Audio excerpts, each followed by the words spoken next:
नेता प्रतिपक्ष तेजस्वी यादव ने एक पोलो रोड स्थित अपने सरकारी आवास पर तमाम आवश्यक मेडिकल उपकरणों और खाने पीने की निःशुल्क सुविधाओं से लैस 50 बेड का आरजेडी कोविड केयर सेंटर बना दिया है। तेजस्वी ने इसे अपने निजी कोष से बनाया है और आगे इसे चलाने के लिए सरकार से अनुरोध किया है। मैं राज्य सरकार से फिर से अपील करता हूं कि जो सरकारी आवास जो हमको आवंटित किया गया है एक पोलो रोड, उसको लेकर के आइसोलेशन वार्ड्स बनाए जाए, क्वारंटाइन सेंटर्स बनाए जाए, क्योंकि मरीज जो हैं बिहार के उनको सरकारी अस्पतालों में बिस्तर नहीं मिल रही, ऑक्सीजन नहीं मिल रहा, दवाई नहीं मिल रही। इसलिए हमने पूरी तरीके से सारा इंतजाम एक नंबर में एक पोलो आवास में जो है हमने किया है, चाहे बेड हो, ऑक्सीजन हो, दवा हो, खाने पीने की सामग्री हो, पूरी तरीके से मेडिकली इक्विप्ड जो जरूरत की चीजें हैं वो हमने व्यवस्था एक नंबर पोलो रोड में किया है। हमने कई बार मुख्यमंत्री जी को 4 साल में चिट्ठी लिखा, लेकिन उसका कोई अब तक उन्होंने जवाब नहीं दिया। उम्मीद करते हैं कि एक सकारात्मक पहल, एक विपक्ष, जिम्मेदार विपक्ष होने के नाते हम अपने सरकारी आवास देना चाहते हैं और ये चला नहीं सकते सेंटर, क्योंकि सरकारी बंगलो है। इसलिए सरकार से आग्रह है कि वो टेक ओवर करके इसको चलाने का काम करे और जो भी मदद हो सकता है वो हम करने के लिए तैयार हैं। जो जरूरत की चीजें हो सरकार हमसे पूछे, बोले कि हमको और क्या करना है, हम करने के लिए तैयार हैं। लेकिन तेजस्वी की इस पहल से सत्ता पक्ष के नेता खुश नजर नहीं आ रहे हैं। जेडीयू प्रवक्ता ने तो इसे तेजस्वी का राजनीतिक नाटक बताते हुए कहा कि सरकारी आवास आपके पिता की अर्जित अवैध संपत्ति नहीं है जो वहां पार्टी का कोविड केयर खोल रहे हैं। लापता गंज के नायक तेजस्वी यादव का नया राजनीतिक नाटक। सरकारी आवास आपके पिता की अवैध रूप से अर्जित संपत्ति नहीं है, जागीर नहीं है। पार्टी का कोविड केयर सेंटर खोलना यह आंखों में धूल झोंकना है, मंशा साफ नहीं।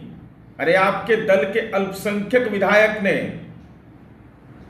नवादा जिला प्रशासन पर भरोसा किया, सरकारी अस्पताल को ऑक्सीजन और सिलेंडर सौंपा और आप अपने सरकारी आवास में बेड लगा रहे हैं। तो हम जानना चाहते हैं कि आपके घर में डॉक्टर है, उनके सहयोगी होंगे, उनकी सेवा भी उपलब्ध कराइएगा, यह भी बोलना चाहिए। साथ ही साथ उस कोविड केयर सेंटर में लापता गंज के नायक आप कोविड मरीजों के मनोबल को बढ़ाने के लिए कम से कम वहां निवास करेंगे, इसकी भी सार्वजनिक घोषणा करना चाहिए।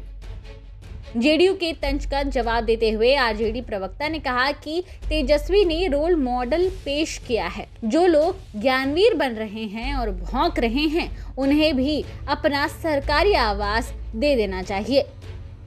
हालात बस से बदतर है। गांव कम्युनिटी ट्रांसफर हुआ है, गांव में कोई डॉक्टर देखने वाला नहीं है, वो झोला छाप डॉक्टर के सहारे चिकित्सा हो रही है। ऐसी परिस्थितियों में भयावह स्थिति जो कोरोना को लेकर के हुई है, सरकार एक अन्य मार्ग में क्वारंटीन है, एक अन्य मार्ग में सरकार क्वारंटीन है। निकल करके जरा बताए कि मुख्यमंत्री बिहार कहाँ गए हैं, क्या गया गए हैं अस्पताल देखने मुजफ्फरपुर और दरभंगा।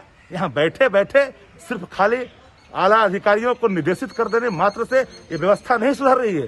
पूरी तरह से हालात, दवा नहीं मिल रही है, अरे सुई नहीं है, और अब जाइएगा तो अस्पतालों में पीएचसी में कोई देखने वाला नहीं है। हालात बस से बदतर है। इन परिस्थितियों में नेता प्रतिपक्ष आदरणीय तेजस्वी जी ने एक रोल मॉडल इस देश के अंदर में स्थापित किया है। हम तो चाहते हैं कि इसका अनुकरण करना चाहिए हर लोगों को। जो लोग ज्ञानवीर बनते हैं, जो भूख रहे हैं, उनसे भी हम आग्रह करना चाहते हैं कि जो अपना सरकारी आवास से भी क्वारंटीन सेंटर। वहीं जीतन राम मांझी ने तेजस्वी के कदम को सराहते हुए मीसा भारती को ही वहां डॉक्टरी करने की सलाह दी है।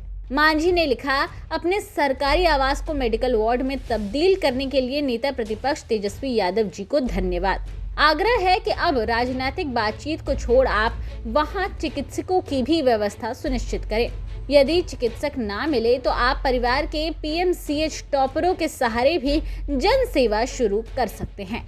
आपको बता दें कि तेजस्वी यादव ने अपने आवास पर बनाए गए इस कोविड केयर सेंटर के संचालन संबंधित अनुमति और आगे की कार्रवाई के लिए स्वास्थ्य मंत्री मंगल पांडे को पत्र लिखा है और मुख्यमंत्री को भी इस पत्र की कॉपी भेजी है। अब देखते हैं कि बिहार के स्वास्थ्य मंत्री और मुख्यमंत्री तेजस्वी की इस मदद को स्वीकार करते हैं या नहीं।